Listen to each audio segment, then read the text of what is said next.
Driver's side window. Your window should be able to go up and down. Your windshield should not be cracked. You'll lose points if you won't have a car that has windows that does not work, or your windshield or back windows cracked. You have to have operating mirrors, rear view mirror, turn signals front and back. They have to work. If your turn signal light is out, then you have to get that fixed. Brake lights, obviously, if your brake lights don't work, people can't see. And then if they can't see, they won't really, if they can't see, you're going to get hit. Tires need to be in operation. You shouldn't have steel bands. They shouldn't have ball spots in them. Foot brake, your pad should be fine. Your horn needs to work. That's how you communicate. Emergency or parking brake, that needs to work. Arm signals, if your turn signals don't work, you can put your arm out.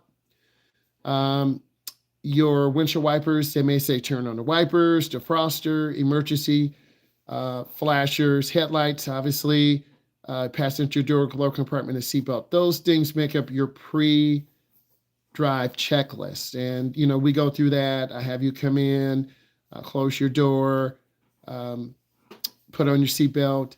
That's extremely important that you know what to do and how to do that. So next, let's talk about critical driving errors. As your instructor, I'm looking for you.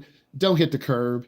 Hit a curb, that's automatic failure. If you hit a curb in the driver's side car, you could blow out the front tire or rear tire because you're going to pierce the sidewall against the curb. I've had students do that before. Disobey traffic signs or signals. Yellow, if we can stop safely in 3 seconds, we need to do that. We always want to err on the side of caution. A driver's side car should never be speeding. Disobey safety of passengers or safety of the vehicles. You shooting a gap in a left turn. You making a hazardous maneuver going through a roundabout. You didn't yield. A car has to swerve. You speed under or over. Some of you drive 10 under the limit, which is very dangerous. One or two of you drive over. We're not going to mention names, but your speed will even out. Auxiliary equipment used. Lane violation. Some of you are still hugging your right or left lanes. Just relax your arms. Take your time. Let's talk about parking lot driving for a moment. Okay. Do you check traffic? A lot of you don't. You're going to be driving to school. Schools are one of the most hazardous places that all of you will go. So as an instructor, I want to make sure you're prepared. We start off in the school zones, and I really want you to just do your best. And it's got to look, entering, forward, exiting. Do you check traffic? A lot of you don't look left and right. That tells me we're going to get hit. Have to make emergency maneuver. So I try to plan ahead. If you don't look, I hit the brake on you. You have to look. And then some of you are like, why are you doing that? Well, you're not looking and we're going to get hit. And then you look at me and, oh, okay. You got to signal 100 feet, a half a block. I'm using Emma and Abigail as examples. They signal early, 100 feet, a half a block. They're very consistent. That tells me they're ready to drive. A lot of you turn the blinker on, you don't, or you turn it on too late. If you turn it on too late, we're going to get rear-ended. You turn it on too early, we're going to confuse drivers. Speed, you want to maintain good speed control, be within the speed limit, good spacing, downtown areas, watching people in cars. We don't want to hug the right, we'll break off a mirror. We don't want to be over to the left lane, we'll side swipe someone. Lane positioning is really important. People don't always park perfect, so we have to kind of be ready for anything. Let's talk about merging. A lot of you don't check traffic. More of you will be going on the expressway this weekend. So this tells me if you don't look over your shoulder, you're going to side swipe a car. You're going to side swipe a truck. That is really scary for a beginning driver because if you're scared, you're never going on the freeway again. So you have to look over your shoulder. Let's talk about signaling. Again, 100 feet or half a block. Let people see you. Good spacing. If you're going too slow and out of your lane, a car's got to swerve. And they will hit us before they will swerve. Lane positioning, some of you still kind of hook the right a little bit or hook the left. We want to clean that up. You clean that up by driving. Steering control, some of you are still struggling with steering control. You don't turn the wheel because you're really nervous. And if you don't turn the wheel, the car will go in the wrong lane. And then I have to rescue you because our car's making a left turn. We're making a right turn. You go in the left lane. It's going to be your fault. So I don't want to see you cry. I don't want to see you get a ticket. But you guys are scared to turn the wheel. Turn the wheel. Stay in your lane positioning. Let's talk about exiting, checking traffic. Some of you are not looking around. We're doing back and maneuvers, crossing main thoroughfares. You got to look. I try not to put you in dangerous situations where you got to shoot a gap really quick. You'll do that 2, 3, 4 months from now, but most beginning drivers drive very slow. You're not really going to do your traffic checks. So we have to be really careful and not get hit. Signal, again, 100 feet, half a block. Exiting, sometimes most of you go too slow. We'll get hit because drivers are doing 35 or 45. Lane positioning, you still kind of hug the right because you're kind of scared to pull out in traffic. Exiting, you still squeeze the steering wheel. So I'm trying to give you some comparisons of what I've seen. But then I'm going to have you put in some questions. Intersections. One of the most important things and most misunderstood things, a lot of you don't check traffic. Some of the highest is an 8. I would give some of you a 3 or a 2. Let's use Abigail and Emma. They're around a 5 or a 6, okay? Because they're looking. More of you are driving, you're around a 3 or a 4. But the good ones are at that 7 and 8. Abigail will be about that 7 or 8. She's starting to do it without me even telling her. And that's a good thing, but I still watch. Speed control. Most of the time, Abigail's right up to speed pretty quick. I like that. Some of you accelerate very slow. So this is why we don't pull out in front of traffic and rely on you to push the gas, because sometimes you won't. Yield. I think most of you yield at the open intersections, driving in the neighborhood. A lot of you stop unnecessarily. You're tapping the brake, tapping the brake. That confuses other drivers. It makes them very angry at us. You do that unintentionally. So some of you are at that 2 and 3. You keep tapping the brake for nothing. Some of you, 8 is better. Some of you are at a 6 or a 7. Stopping. Some of you stop too late, and that's a 1 or a 2. Some of you, because you'll hit a car. Some of you stop too early. That's a 3 or 4. So you haven't learned to judge distance yet, but you will. Full stop. Most of you can fully stop, but some of your foot is not fully on the brake pedal. You want to use the ball of your foot. Gap or line limit. Some of you still are hesitant when it's clear to go. And I'm trying to empower you, but your fear holds you back. So I have to tell you, it's okay. You can go. Checking traffic. Some of you still don't check traffic because you're nervous and scared. So I have to check for you, but I'm really driving for you and you're not driving.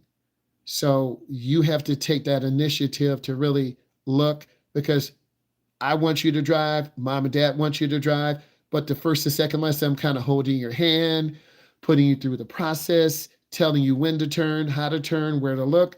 But as soon as you start learning around second or third lesson, you're going to take off.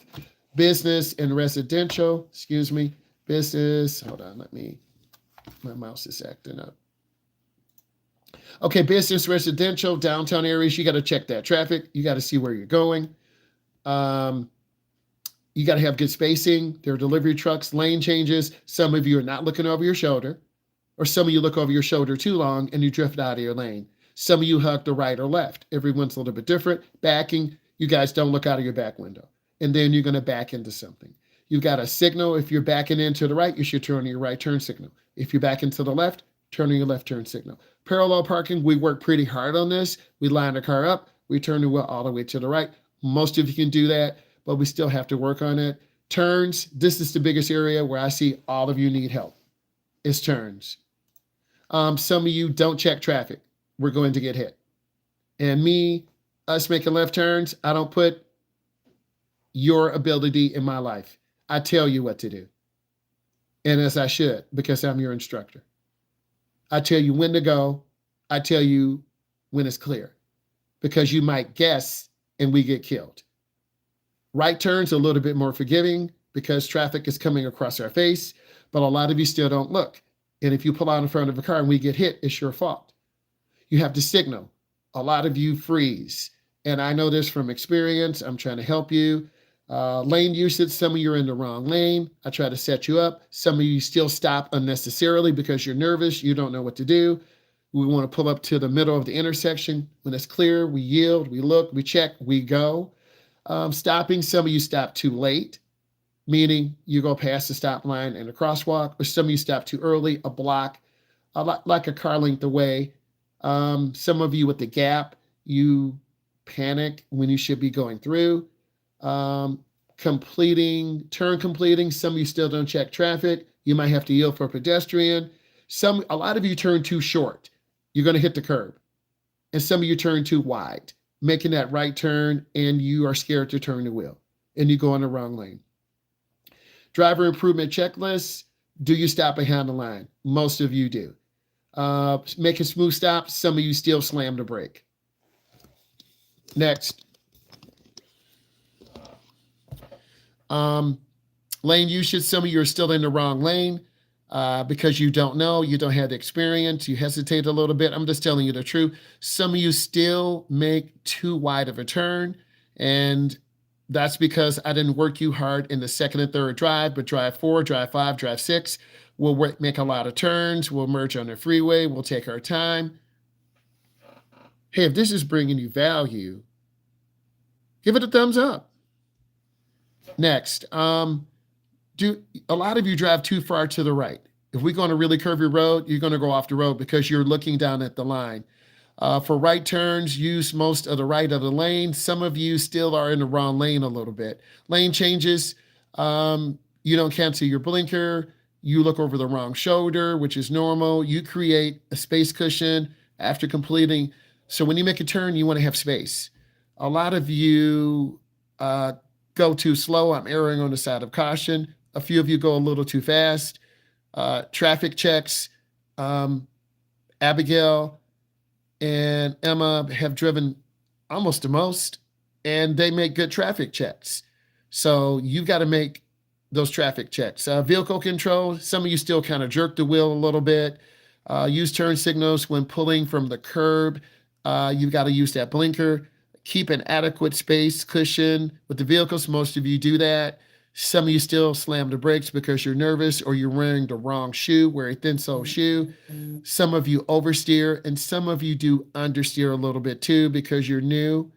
Accept the right of way without causing confusion. Some of you don't know what to do, and I have to kind of hold your hand and say, okay, it's your turn, but you're scared to look to the left and right. If we're the first car there, we're the first car to leave. If two cars come together at the same time, the car on the right, but a lot of you freeze. And then you look at me. So I have to tell you what to do because you don't know what to do. Yield to oncoming traffic when appropriate. Most of you do that, but some people don't follow the rules.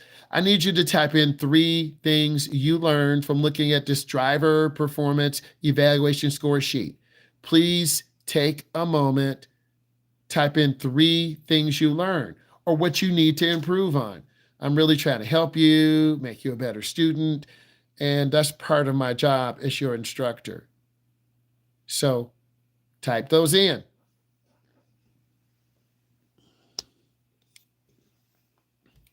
Hey guys, as a writing man, you're learning a lot right now.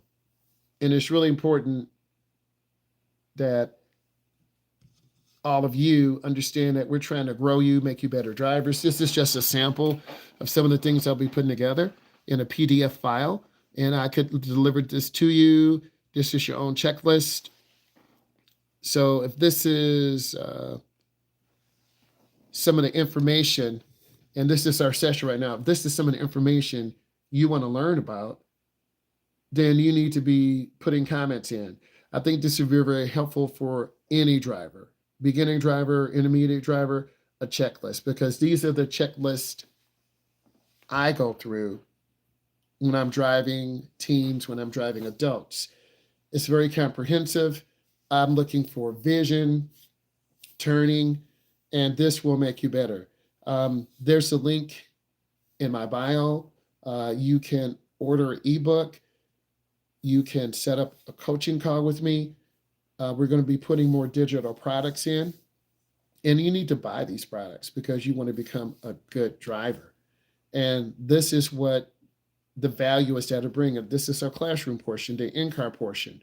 Okay, so we're gonna put some comments in.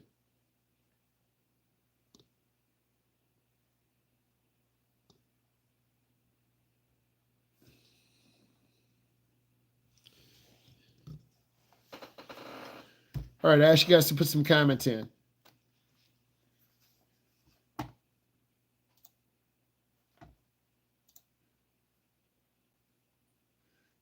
I'm just going to go down from the bottom and bring it up. Pre-driving checks. Most important thing is your headlights and taillights. You got to be seen. You can get a ticket if you have an equipment violation. A windshield is cracked. You could drive it like that a while, but eventually, if the crack is big enough, the windshield will just cave in on itself. It is a vision obstruction, and you will get a ticket. Tires are really the most important thing that separates you on the road. So you got to have good tires.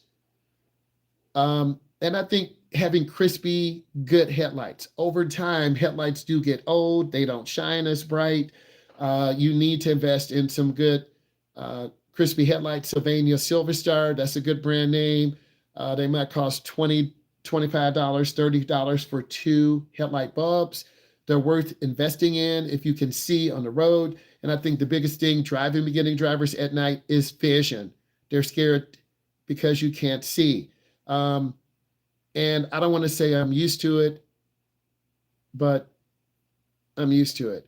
So good headlights are really important. They don't blind other drivers. They allow you to see and be seen. You should always have on good seatbelts. They usually don't wear out. Always wear them. Critical driving errors that I see: students making dangerous maneuvers, running lights. But I don't let you run lights.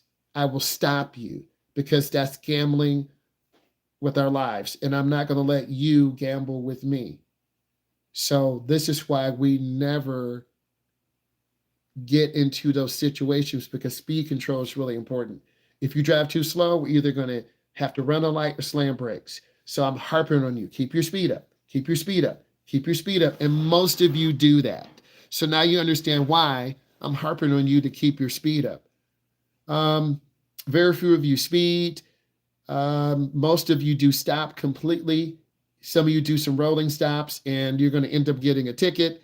I'm not a good instructor if I'm letting you do rolling stops. So you will be stopping at stop signs and looking if traffic comes, because I'll hit the brake on you. I won't take your manhood or womanhood, but I'm going to hit the brake in such a way that you have to look. This is why we have a brake. This is why your parents say, do you have a brake in the car? Do you have a steering wheel? No, I don't have a steering wheel.